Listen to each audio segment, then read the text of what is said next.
Good afternoon, everybody. This is Marty from Dog's Blog with a noontime report of the morning session of the Franck Carson et al. Trial. This is on December 4th, 2018. And yes, I finally got my voice back and I'm feeling much better. Thank you. Court was scheduled to start at 9 o'clock. The judge was on the bench around 9:13. We didn't have the jury up yet. They were doing a motion on a witness that's supposed to be called probably tomorrow. His name is Victor Navarre. Jai Golhel made a motion in regards to Victor Navarre's testimony, talking about the lies that going to what he feels are admissible in regards to some of the statements made by Navarre in his interviews. And so you're saying, who is Victor Navarre? Victor Navarre was in custody at the same time that the Outlaws were in custody at the county jail. For 10 days they had been moved over to an area where they were with Victor Navarre. I think that's kind of suspicious in itself, and then were moved back 10 days later where they were. And he said that he's saying that the Outlaws had made some admissions to them while they were drinking Pruno at the jail, that they had killed Corey Coppin. Victor Navarre is in custody on a homicide case and has made a deal in that case to testify in this case. He was looking at, it's a voluntary manslaughter is what he's pleading to. He was looking at 21 years. They took 10 years off of his sentence for his testimony. The case was a drug ripoff that gone bad. 2 people were killed. One of them was his partner, Victor Navarre's partner in the caper. And another guy that they were ripping off was killed also. And Victor Navarre has been accused of being the shooter. So this is Jai Golhel wants to go into some of the statements that he's made to investigators.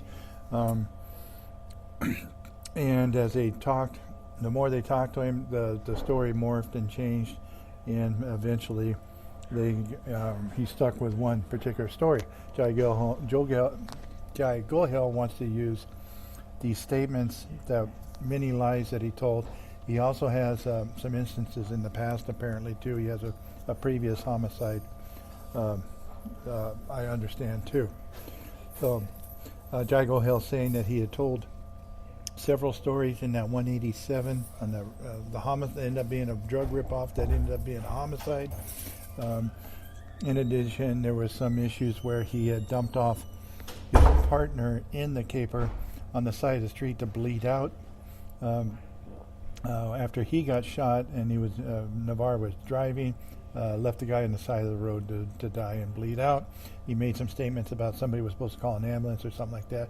Jai Golhel wants to go into all this stuff in regards to Navarre's testimony in this case. Jai Golhel said that the lies can be proven. Then there's stories. There's several stories about there was an AR-15 used, and some different stories that came out of Navarre in regards to all this. Jai Golhel also noted in the DA's response that in their factual basis, it did not include any police reports of any specific information. There's no doubt that Navarre did fire the weapon that was proved to be the murder weapon. Navarre and the Outlaws were put together in the jail for 10 days, and the DA has put on a massive number of witnesses in this case, and the defense should be allowed to go into these Navarre issues. The DA is arguing that it will extend the case too much, as if she has room to talk, but she says it'll extend the case too much.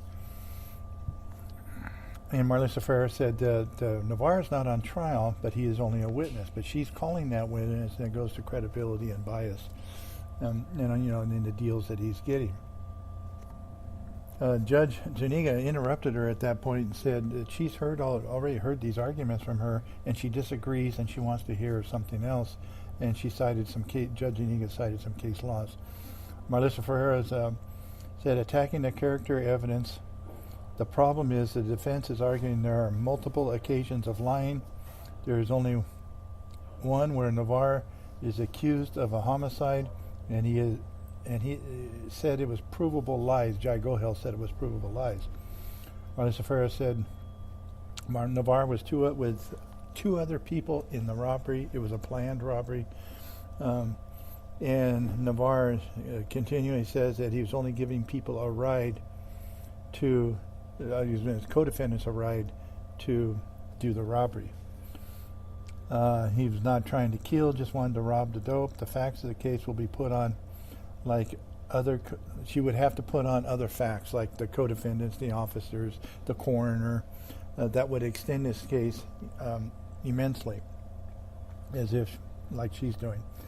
Character evidence is for a normal person. Character evidence makes a normal person.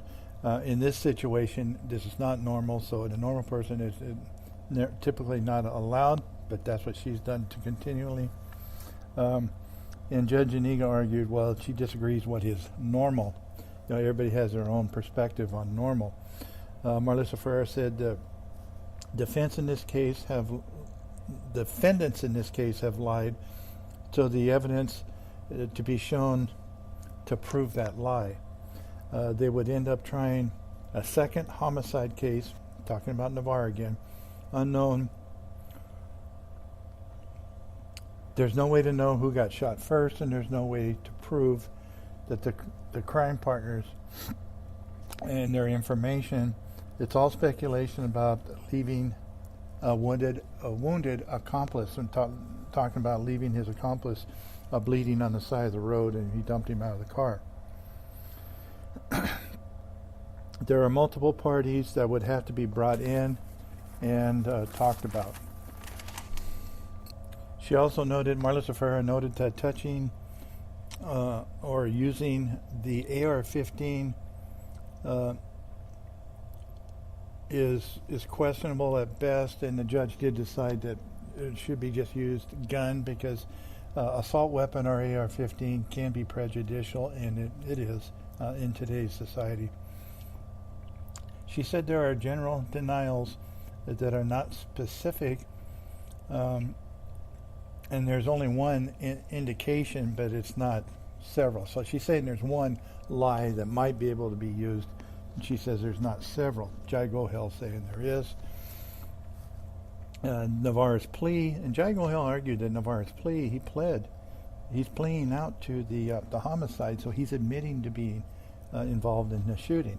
Remember, the new laws say that if you're just driving a car, you can't be charged in the homicide, even if you knew it was going to happen. But he's been charged with that, so he's admitted involvement in the shooting. She said that Navarre's plea was a no contest, so there's no admission of shooting anyone. Well, in essence, technically she's right, but in reality, to a jury, that's probably not absolutely correct.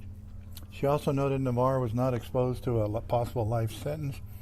He was looking at 21 years because of voluntary manslaughter, but initially I bet he was looking at a life sentence originally before the plea agreement was struck. And he is getting 11 years for his cooperation in the Carson case. There are extenuating circumstances that are to some of the things that he's saying.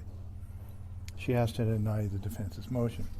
Jai Gohel argued again the DA is saying they would have to call all the other witnesses is not true. All he wants is to show that Navarre's lies. It's plain and simple. On this issue is, what did you say then and now, and was it false? He says that's as simple as that, the way he would ask the questions.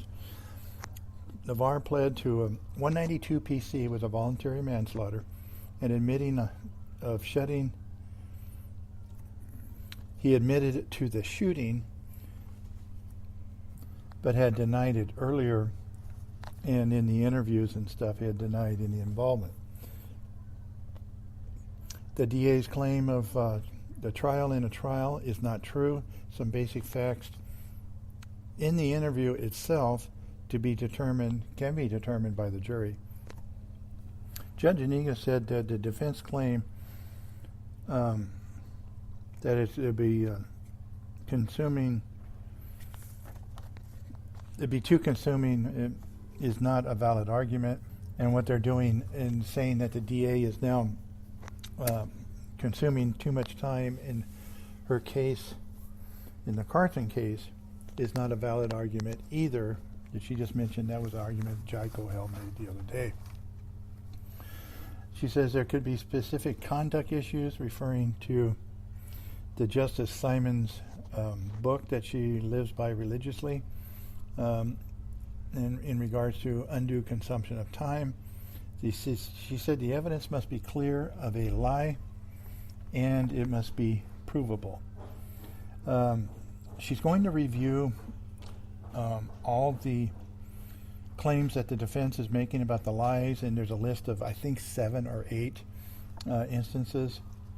Jai Kohel did withdraw some of them, but he also provided her with a transcript of the interview for her to review, and she's going to do that again, and probably tonight, because Navarro is supposed to take the stand tomorrow. Judge Inigo also noted that the DA's claim that some of the arguments that she made earlier, she had never heard that type of references before, and she says she doesn't believe that's anywhere near accurate. So at that point, it never really got decided. There were a couple of them that Jai withdrew. I don't know the specifics. They were talking numbers on some of them. And so at this point, we took a break. The jury was called up. They were up at 10:23 a.m. Eddie Quintana was called to the stand. He's called by the district attorney's office. Those of you who may not recall, Eddie Quintana was one of the 3 CHP officers arrested in this case. He was not held to answer after the preliminary hearing, and the DA is calling him for some reason to testify on their behalf. In 2012, he had been a CHP for 10 years. They were relating it to 2012. He knows the Atwell brothers. He met them through Walter Wells. And in 2012, he knew the Atwells in 1.5, 2 years. He really wasn't sure, but he said probably about 1.5 years. In 2011 and 2012, he worked the Merced office. That did not cover Turlock, as the county line is where, from county line to county line, is where it goes. So Merced County, the North County line to the South County line to Madera is where they work. But the Poppincork was about 1 mile from outside of his jurisdiction, where he'd go in to take breaks and such. He had a friendly relationship with the Atwells, had partnered with Walter Wells on graveyard shifts. He had known Walter Wells prior for about 10 years. He called him a close friend. Walter Wells, when Eddie Quintana was a teacher, he knew Walter Wells back then, before he became a CHP officer, before they both became a CHP officer. He said he would go to Poppincork for breaks. Poppincork was 1 mile off the beat, so it was 1 mile north of the county line. Melissa Ferris started asking me if there was other businesses that he couldn't have used to go to, say, bathroom and stuff, and he said, and I understand where he's talking about here, because police officers do this. They want, especially when they got he said it, he didn't want to get caught with his pants down somewhere, and police officers are very protective of that. If he's got to, go to the bathroom and sit down to go to the bathroom or whatever, and so he wanted a secure place to go, and it was a locked bathroom, and he was familiar surroundings, so that's where he would go to the bathroom and such. Staying on the beat, in his beat he said was mandated, but officers could wander off a little bit out. He does have jurisdiction anywhere in the state, so that was what he was trying to say, but she didn't want him to say it. that there were many officers that went to Poppencourt. They would talk and hang out. He would go there and use the bathroom, take a break, whatever, have lunch there on occasion. When he did have lunch there, when he was working a day shift, like 10 a.m. to 10 p.m., he'd take a lunch break around 2 p.m., and at times had lunch with Bobby or Dee Atwell, depending on who was there and depending on what's going on at the store. He is allowed to go out of his beat for breaks, but remember, he's not out of his jurisdiction. He's a state highway patrol officer. Off duty, he would hang out at Poppencourt on his Friday, not the day of the week Friday, but his Friday, his last day of working. He might stop by there. And Bobby Atwell would pick him up some water and such from Costco. And he would go over there and during his off time to pick up some water and things that they'd buy for him at Costco. He only socialized when picking up the water. He never stayed for more than an hour. On duty, he would hang out by the registers, but also in the back room. He was familiar in the back room in the back. She asked him if he ever drank in the back room. He said he does not drink at all, but did see others drinking in the back room. Scott McFarland was a co-worker at times, and there was times that Quintana was the officer in charge on the shift. If the sergeant wasn't available, took some time off, whatever, they usually take the most senior officer and he put him as officer in charge. And there was times that he was Scott McFarland's supervisor and Walter Wells also. It depended on the schedules and so on. He had seen Scott McFarland and Walter Wells at the Poppencourt back room. He did not recall if he saw Scott McFarland and Walter Wells together at the same time. Whenever there was any officers in the back room, there was either Bobby Atwell or Daljeet Atwell were there, always one of them, if not both. He never attended any functions on the side lot. Remember the side lot where they're talking about where the body was buried? But he had seen it. He looked out there before because the Atwells had talked about expanding the store and into the lot. But he had never attended any functions that were there, like barbecues. But he did attend barbecues that were at the back of the store. It sounded like he was saying outside in the back street they had barbecues and stuff. He said he was advised by his supervisors at some time, he believed it was around October of 2012, but he wasn't 100%, that he was told not to go there, meaning Poppencourt. He and other officers had hung out in Poppencourt. There was a Merced Sheriff's Office deputy that hung out there, and he was also the roommate of Walter Wells. He said that Turlock police officers hung out there, and Marlissa Ferreira ran down a list of names, and he didn't really know most of them that she was mentioning. He said the officers were primarily in the back room, and he had been to like 2 barbecues at the back of the store, but never at the side yard, at the side lot. He never went to any parties there in the back room or anywhere else, but they did one time on his birthday provide a cake for him, and it wasn't clear whether it was off duty or on. Marlissa Ferreira went into Bobby Atwell asking Eddie, what were the working schedules for the Atwells, and Bobby typically worked days. Daljeet typically worked nights on occasion, such as holidays when there's extra work going on or they're expected to be busy. They would have extra coverage, so they'd both be there.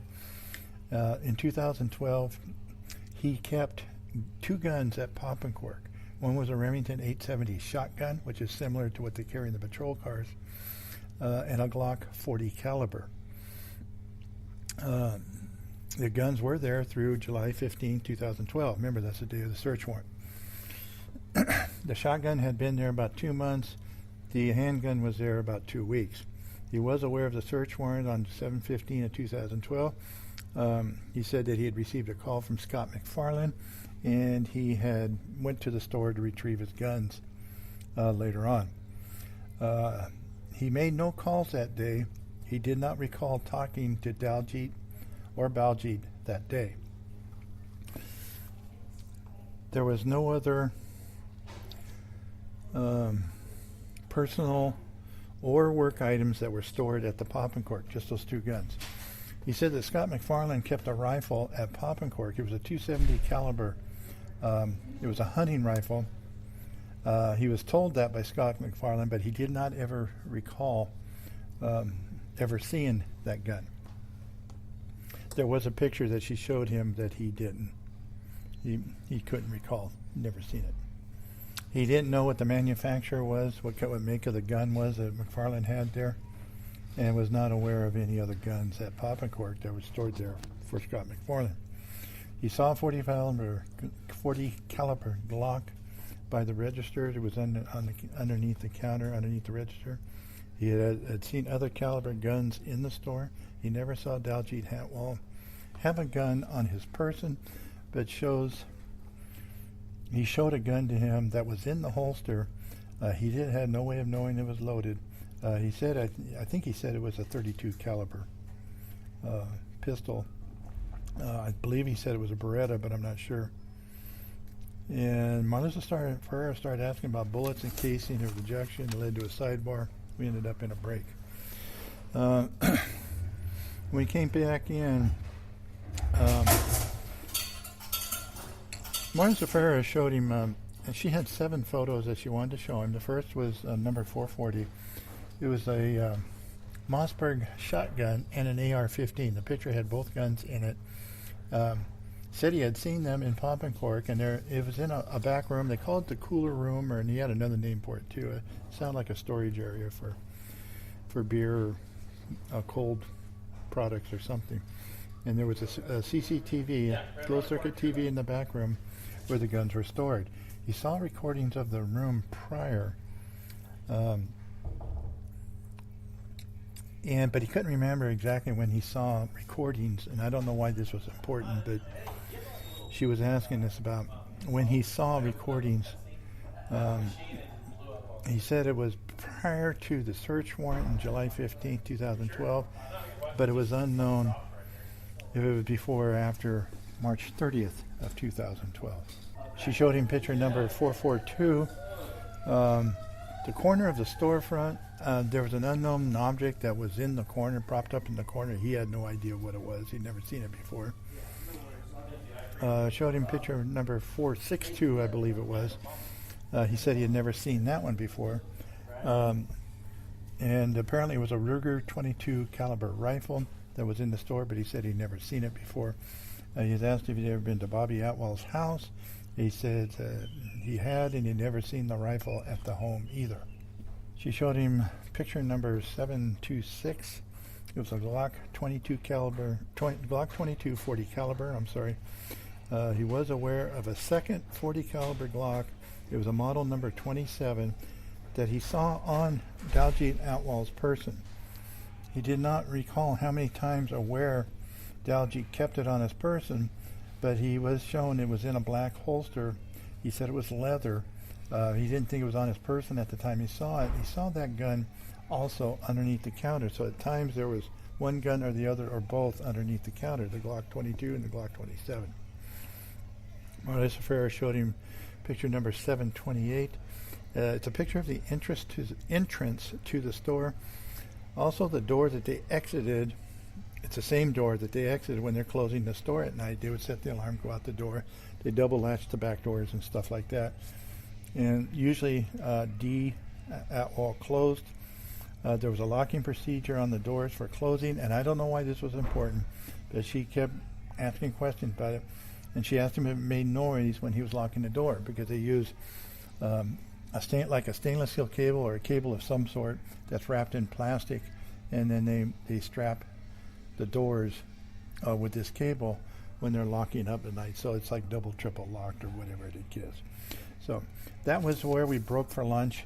I don't really know where she's going. I think she's on a little bit of a fishing expedition. I don't know. We'll see if it comes out this afternoon.